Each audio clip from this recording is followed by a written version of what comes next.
Assalamualaikum, selamat datang di Nawasena Channel. Hari ini saya akan melanjutkan membacakan novel yang berjudul Terpaksa Menikahi Pet Boy, bab 28. Jangan lupa di like, komen, dan subscribe ya. Selamat menikmati.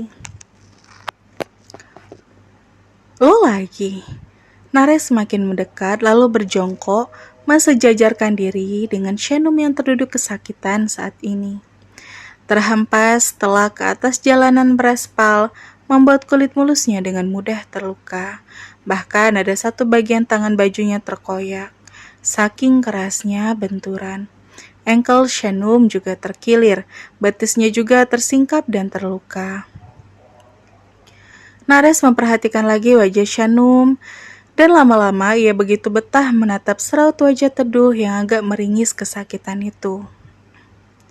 Kok kita ketemu terus ya? Jangan-jangan kita jodoh. Canda Nares. Tapi candaannya sangat menakutkan bagi Shenum. Jodoh? Hello, aku ini adalah perempuan yang sudah bersuami. Suamiku juga tampan. Jangan ngadi-ngadi deh, batin Shenum. Ayo, gue bawa lo ke klinik. Luka-luka lo perlu ditangani sama dokter. Ajak Nares. Lalu hendak membantu membangkitkan Shenum. Tapi secara spontan, Shenum menolak dengan menghempaskan tangan pemuda bengal itu. Gak usah, gak apa-apa. Pakai plester juga udah cukup kok, tolak Shenum.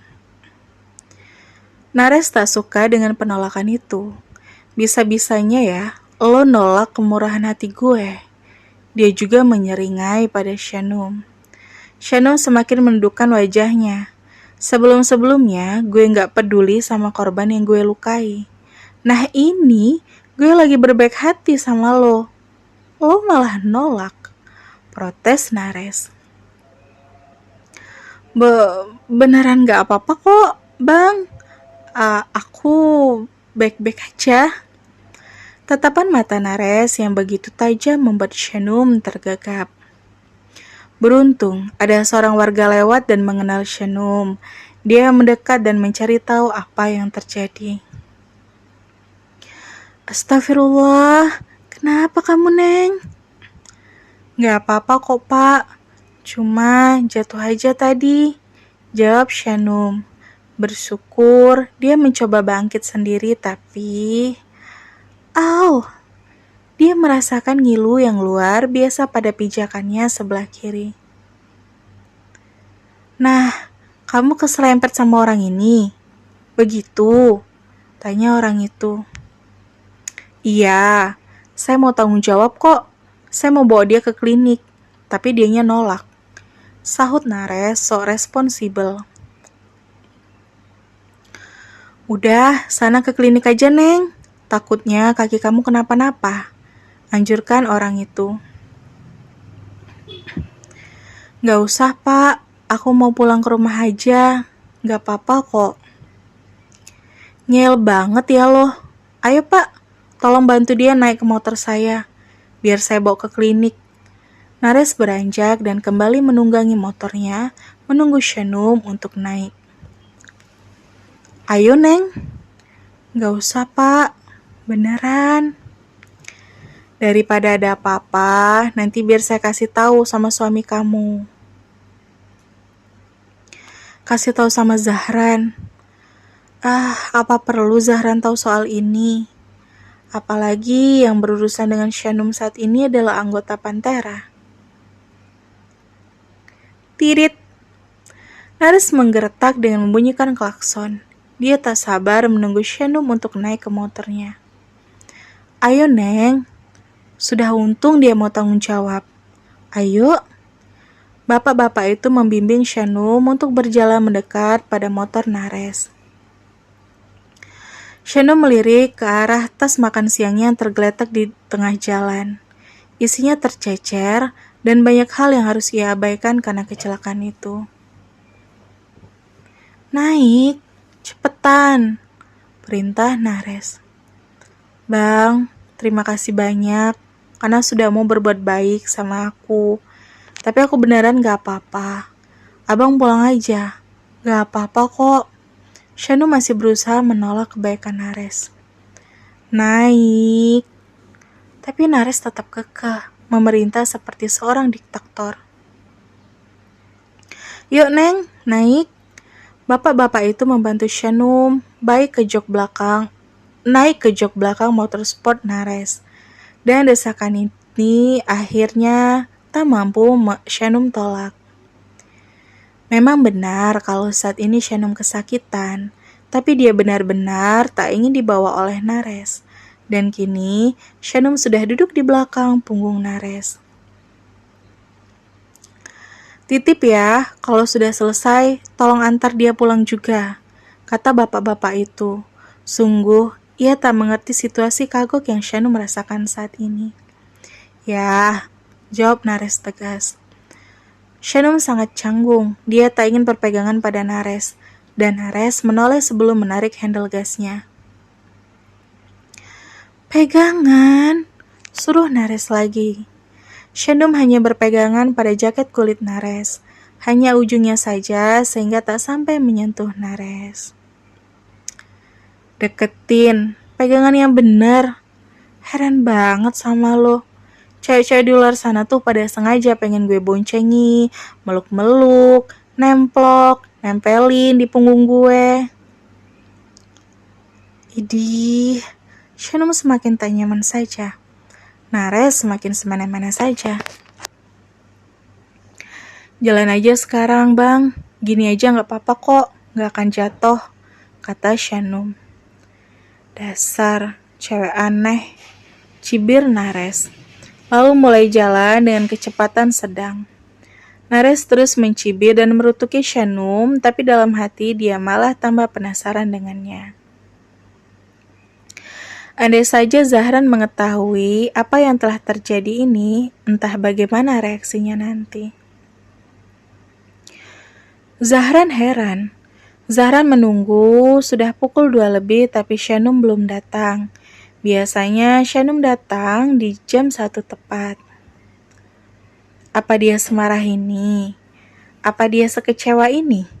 Pikiran Zahran dalam lamunnya.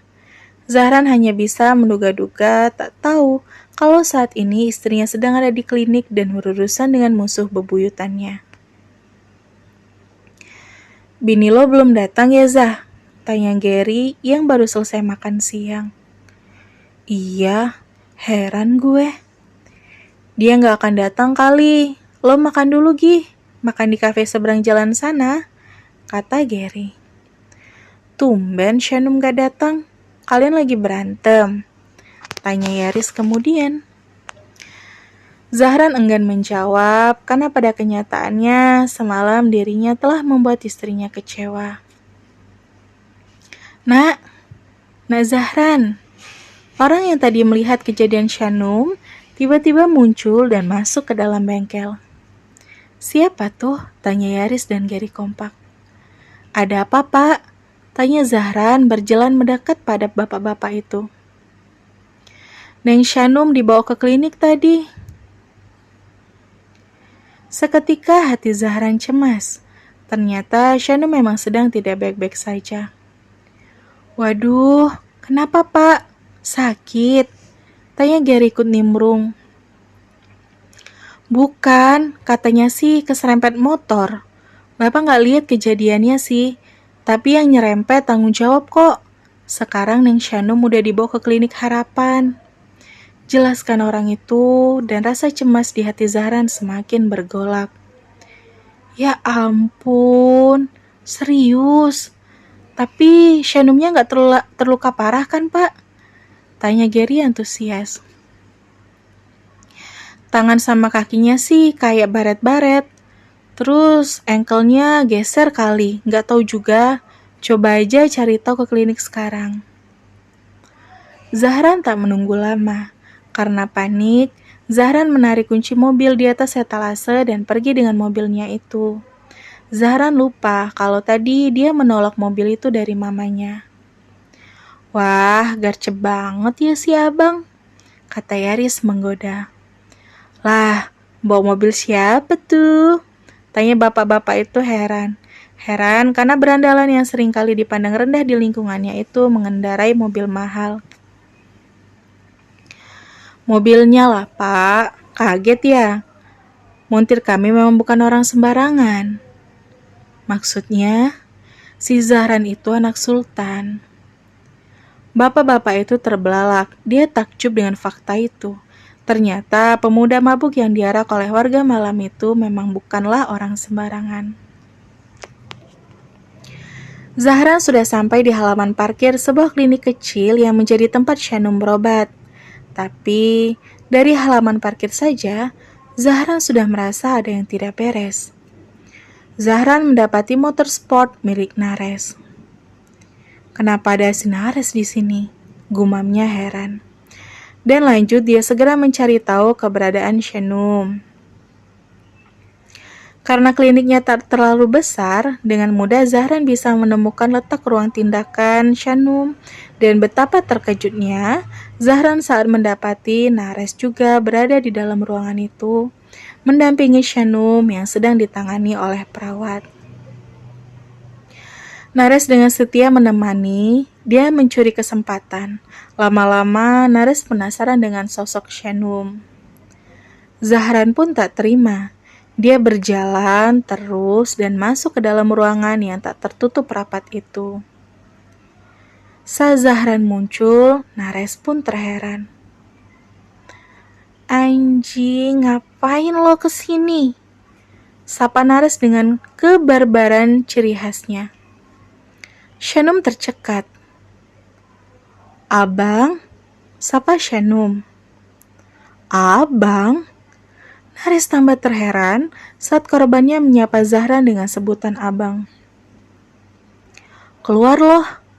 Zahran menarik kerah jaket Nares lalu memaksanya untuk keluar dari ruangan itu. Membuat situasi menjadi sangat chaos. Para perawat pun jadi ketakutan. Ngapain lo kesini? Lo kenal sama cewek itu? Dia bini gue. Nares pun nge-freeze beberapa saat mendengar pernyataan tegas dari Zahran barusan. Bini? Dan bersambung. Sampai ketemu di bab selanjutnya ya. Wassalamualaikum.